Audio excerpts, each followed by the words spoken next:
said he was gay. No, he called him faggot, which is different.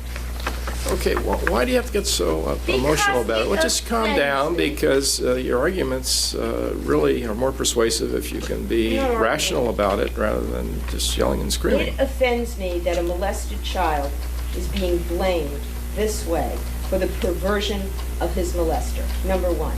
Number two, it prohibits me from proving what Mr. Kuriyama knows, that the person who shared that bed with the bumpers was a beautiful young woman named Noelle Terlesky.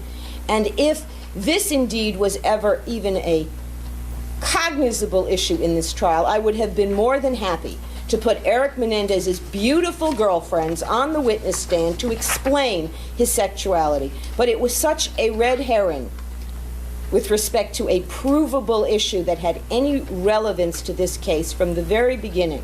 It was simply a matter of Mr. Kuriyama wanting to prejudice the jury against my client.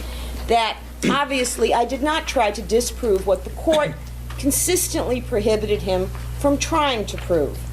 And now for him to be able to get up and take totally neutral information from the record and argue this prejudicial theory, I think, is absolutely wrong, unfair, denies my client the right to confront evidence, denies him the right to put on a defense, to argue these ludicrous speculative theories that his mother confronted him, of which there is no evidence, because she was listening in on his phone calls, no doubt with his homosexual lovers, of which there is not a shred Bear in of mind, evidence. there is no jury here. I could hear you and understand you without all the emotionality. It really would work better I'm sorry, that Judge, way. you know I am emotional, and I know you don't like it, but that's the way I am. It's not productive. It doesn't help. Well, it's counterproductive. if it Just hurts, calm down. if it hurts, it shouldn't. Well, it should be a situation where you can argue rationally and unemotionally.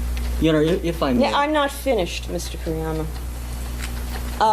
The notion that to string together this nonsense and argue that that justifies arguing that somehow Erik was homosexual and this was a motive for the homicides deprives my client of this right to answer any evidence validly before the jury and to put on a defense.